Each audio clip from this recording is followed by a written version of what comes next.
আজকে তো ছিল রিকের বার্থডে। আমি ওর বাড়ি দুপুরেই চলে এসেছিলাম, বাট শরীরটা এত খারাপ ছিল বলে আর ভিডিও শ্যুট করাই হয়নি। এখন থেকে করছি। আর 3-4খানা বেলুন ফুলিয়ে আমার হাত ব্যথা হয়ে গিয়েছে, তাই রিককে বলেছি নিজের বার্থডের বেলুন তুই নিজেই ফোলা বসে বসে। নিজের বার্থডের বেলুন নিজেই ফোলাচ্ছে দিয়া।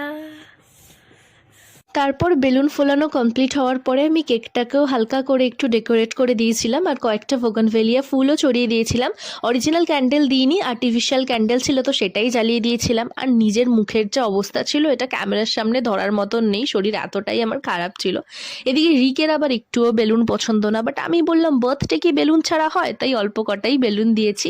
আর ঘড়িটা দেখো দেয়ালে লাগানোর পর এরকম লাগছিল। তারপরে চলে এলো কেক কাটিং টাইম, বাট ব্যাকগ্রাউন্ডে গান বাজছিল বলে আমি ভয়েসটা রাখতে পারিনি।